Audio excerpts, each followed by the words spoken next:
si je comprends bien ce que maman dit, il y a aussi des incompatibilités invisibles, entre autres les incompatibilités spirituelles. Et même on dirait c'est d'abord ça. Voilà. C'est d'abord au niveau de la spiritualité qu'on trouve l'incompatibilité. Parce que aujourd'hui, d'une manière pratique, nous vivons même de moments où nous sommes en face d'un couple ou bien de deux partenaires. On n'arrive pas à savoir où on va bénir le mariage. Par exemple, la femme, elle est musulmane, l'homme, lui, il est chrétien, ou même dans le christianisme, vous trouvez des courants de christianisme qui sont parfois en parallélisme, qui ne peuvent pas se joindre. Et on se demande, maintenant, on va bénir ce mariage où? Vous allez dans telle église, les uns viennent et les autres ne viennent pas parce qu'ils ne peuvent pas entrer. Ils ne peuvent pas entrer. Et même lorsque vous serez maintenant en plein ménage, vous n'allez pas que gérer des questions d'ordre social, d'ordre financier. Non, pas du tout. Il y a des questions de prière. Vous allez au lit, vous devez prier. Qui va invoquer quel Dieu? Voyez, vous êtes déjà là-bas à ce niveau-là. La femme, elle croit qu'il y a 3 dieux. Toi, l'homme, tu te dis non, il n'y a qu'un seul Dieu. Vous devez marcher ensemble dans la prière. L'autre qui se dit, bon, moi, avant la prière, il faut que je mette quelque chose sur ma tête pour couvrir la tête. Le mari qui se dit, bon, chez nous, ce n'est pas vraiment le cas. Vous êtes là, vous avez des guerres permanentes. Parce que tout simplement, vous n'êtes pas en harmonie sur le plan de la spiritualité. C'est pourquoi le Seigneur insistait de temps en temps, interdisant aux enfants d'Israël de prendre n'importe quelle femme pour épouse. Les enfants d'Israël ne se mariaient pas avec n'importe qui. Parce que le Seigneur savait. Et il disait même que lorsque l'un des enfants d'Israël sera avancé en âge, l'autre qui est venu avec une divinité étrangère finirait par tourner son cœur vers des dieux étrangers. Pasteur Florent, vous êtes un peu trop spirituel, mais l'amour est sans frontières. Même si il est arrivé que je me marie avec quelqu'un qui a d'autres croyances, ça va aller. Avec le temps, ça va aller. Moi, peut-être que je vais essayer. Faut-il encore définir l'amour? Là encore, c'est un chant terrible. L'amour de quoi? L'amour de qui? Non, on dit que c'est ça, l'amour est sans frontières. Donc, si on s'aime déjà, c'est bien bon, non? On va seulement... on va aller, ça va aller. Maman, ça va aller. Avec le temps, ça va aller. Puisque les mariages, lui, on ne les voit pas que dans un angle tel que 2 personnes doivent marcher ensemble. Quand on se marie, ce sont des horizons aussi qu'on doit joindre. Il y a des familles qui viennent de gauche et de droite qui doivent marcher ensemble. Et les enfants que vous aurez seront vos produits, les résultats de cette union-là. Ils marcheront avec qui, dans quelle divinité? C'est là tous les problèmes. C'est pourquoi l'incompatibilité spirituelle est à la base de beaucoup d'autres incompatibilités qu'on va évoquer ici. Mais ça vient d'abord de la spiritualité. Quand 2 personnes en esprit ne sont pas ensemble, physiquement, ce sera des hypocrites qui vont se réunir. Voilà, Maman Lauriane, vous avez eu à parrainer plusieurs mariages. Pasteur Florent a parlé, Maman Déti a parlé. Dans les parcours avec vos filleuls, vous avez eu à rencontrer des incompatibilités parmi vos filleuls, et dans ce cas-là, quel conseil vous donnez à vos enfants-là? Merci, Madame Francine. Et je ne sais pas quel genre d'incompatibilité vous avez eu à rencontrer. Ce n'est pas tellement dans mes enfants, parce que bon, nous encadrons aussi beaucoup d'autres couples, oui, à part le couple que nous avons parrainé. Vous savez, il y a, comme nous venons de le dire, la liste des incompatibilités n'est pas exhaustive. Parce qu'il y a même des incompatibilités liées à l'âge. Des incompatibilités liées à l'âge. Vous trouvez un couple où l'homme est beaucoup trop âgé, avec une femme qui est assez jeune, et vous allez remarquer dans ce couple-là que l'homme développe un complexe. Donc il s'est dit, bon, moi je suis déjà assez vieux, et cette femme est encore assez jeune, elle est là sûrement, qu'il y a d'autres jeunes garçons qui la voient et peut-être avec l'âge, vous voyez, l'homme se fatigue aussi assez, un peu tôt si on peut le dire, et ça devient un problème. Ça devient un problème même quand la femme, elle fait des efforts pour bien vivre avec le mari, mais le mari, puisque dans sa tête, il se dit déjà que bon, moi je suis vieux, peut-être je suis déjà retraité, je n'ai plus assez de moyens comme j'avais, et sûrement que cette femme, et puis je suis déjà fatiguée, peut-être cette femme est en train de voir d'autres hommes, donc ce sont là beaucoup de problèmes, et il y a des incompatibilités même financières. Il y a des incompatibilités financières où vous trouvez un homme qui est habitué à épargner, à laisser, mais qui a eu une femme et qui, pour elle, quand elle trouve de l'argent, en tout cas, il faut vivre. Ce sont aussi des incompatibilités là, qui peuvent aussi détruire le couple, si on peut le dire. Il y a aussi des incompatibilités intellectuelles. Maman Lauriane, sans vous couper la parole, on dit que l'amour est aveugle. Quand vous parlez de l'âge, là, c'est vraiment une incompatibilité? Oui, c'est une incompatibilité, Madame Francis, parce que ça devient un problème sérieux. Ça devient un problème sérieux, comme je venais de le dire. Un homme qui est très âgé, qui épouse une femme avec un écart d'âge de 20 ans déjà. Ou l'inverse. Ou l'inverse aussi, voilà. Bon, l'inverse, l'écart de 20 ans, je pense... bon, je n'ai pas encore rencontré ces cas-là. Je sais que ça existe, mais je n'ai pas encore rencontré. Oui, voilà. Là, oui, ça aussi, ça existe. C'est un problème, Madame Francine. C'est un problème. Parce que le cas que moi je connais, c'est celui d'un homme qui est vraiment âgé. Et il est retraité. Il s'est dit, bon, comme je n'ai plus assez d'entrée comme avant, je crois que cette femme est en train de voir des autres hommes. Et il s'est dit, bon, elle est jeune. Et il dit ça même à la femme. D'ailleurs, toi, bientôt, moi, je vais mourir. Je suis déjà vieux. Donc, tu n'auras plus d'argent comme avant. Parce que quand moi, je vais mourir, toi, on va t'épouser par un autre homme parce que tu es encore jeune. Et ça, ce sont des problèmes à longueur de journée, ce sont des problèmes. Et vous en dites aussi directement. Incompatibilité intellectuelle aussi. Voilà. L'incompatibilité intellectuelle, vous trouvez un homme qui a beaucoup étudié, qui épouse une femme qui à peine peut-être a un diplôme d'études de code primaire. Ça, c'est un problème.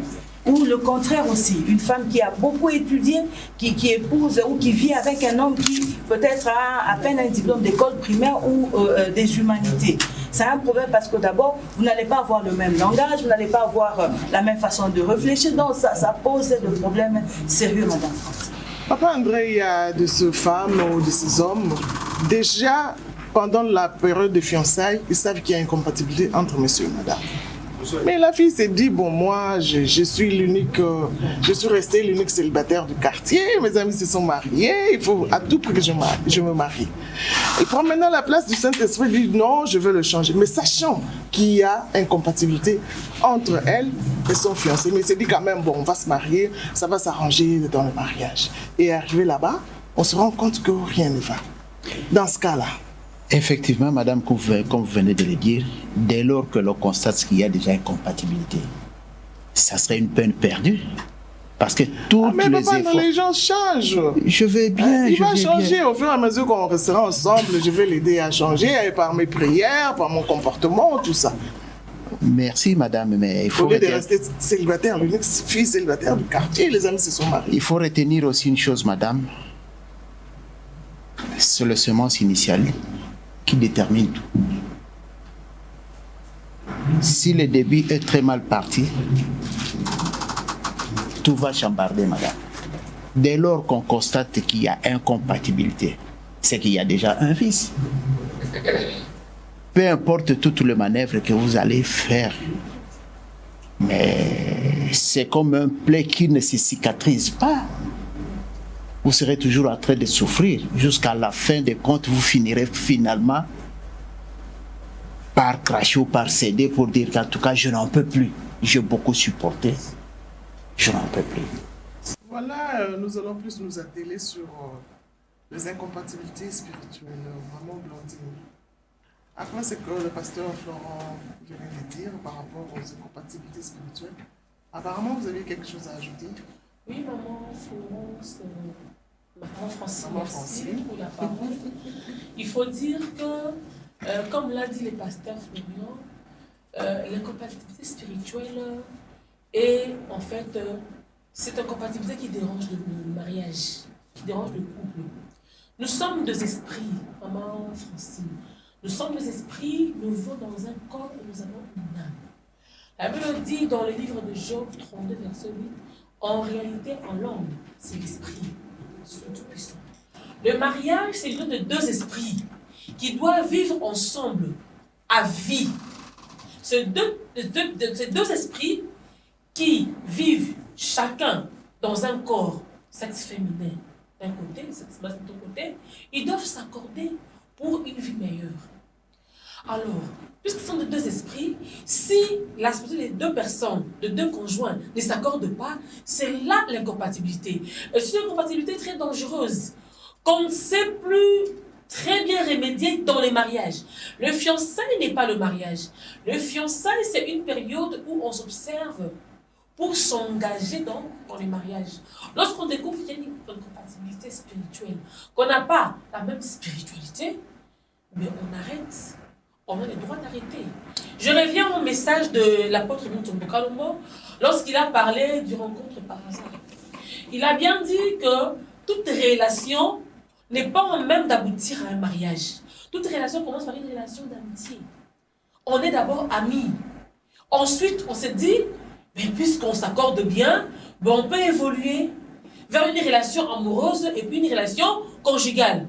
Donc on n'est pas obligé, dans une relation, d'aboutir au mariage. On peut rester amis, collègues, confrères, sœurs et frères, et ça s'arrête là. Arriver au mariage avec des structures différentes, c'est qu'on n'a pas bien fait les choses. On n'a pas assumé. Mais maman Blandine, comme je l'ai dit tout à l'heure, les gens changent, non? Vous maman, avez... Maman les gens Francine, changent. je l'ai dit, dans les mariages.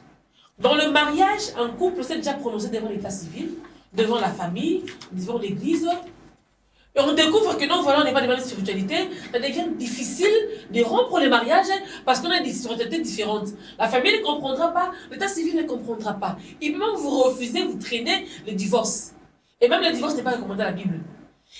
Pendant les fiançailles, c'est la période où je dois observer l'autre pour savoir est-ce que nous avons la même spiritualité. C'est très important. On n'est pas obligatoire au mariage.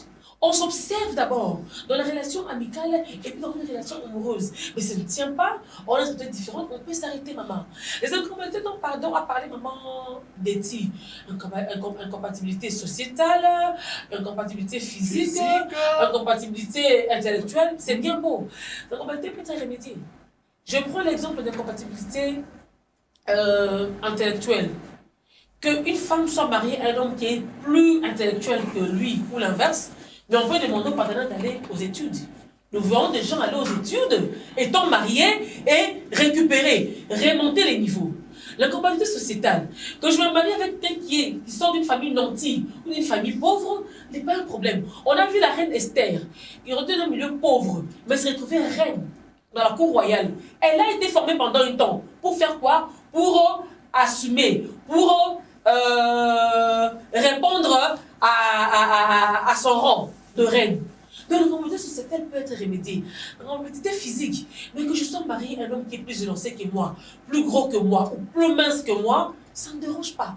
On a vu des hommes se marier avec des hommes très élancés, se marier avec des femmes très courtes. On a vu des hommes handicapés se marier avec des femmes non handicapées. Dans les chefs des hommes de Dieu, on le voit, ils peuvent vivre bien. Mais la spiritualité, la compatibilité spirituelle est très dangereuse. Voilà pourquoi Abraham avait mandaté son serviteur de rentrer dans ce pays pour chercher une épouse à son fils. C'est pour éviter l'incompatibilité spirituelle. Abraham avait compris, comme le dit pasteur Florian, on ne pouvait pas se marier avec n'importe qui. Abraham a tenu compte de cela. Rentre dans mon pays, cherche pour mon fils une épouse. Et le Dieu d'Abraham a aidé ses serviteurs à aller choisir Rebecca. C'est-à-dire que nous, je suis fille de l'apôtre Mutombo, enfant de Dieu, chrétienne, je vais prôner sur la parole de Dieu. Je vais rester sur la parole de Dieu. On ne peut pas aller en mariage avec une personne dont on ne connaît pas la spiritualité, dont la spiritualité est douteuse. Mais si on le découvre pendant les fiançailles, c'est une très bonne chose pour arrêter. Mais si on s'engage dans les mariages, c'est une faute grave qui est difficilement remédiable. On ne sait pas convaincre l'autre à se convertir. Vous l'avez dit, on n'est pas sans esprit pour aider la personne. C'est très compliqué. Sans vous couper la parole, vous êtes fille de l'apôtre, vous êtes chrétienne, mais tout le monde n'est pas chrétien.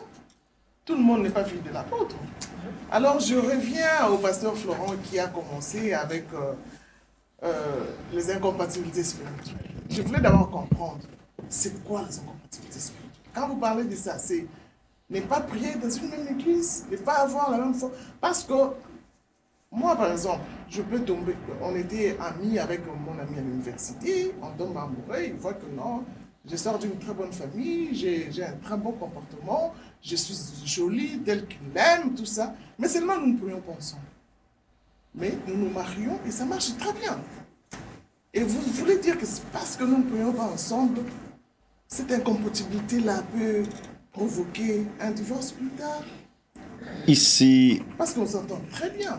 Ici, maman, c'est loin du fait de prier ensemble. Donc, c'est quoi l'incompatibilité? Vous pouvez prier ensemble sans que vous ayez une même spiritualité.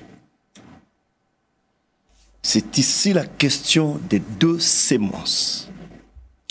Quand le Seigneur parle de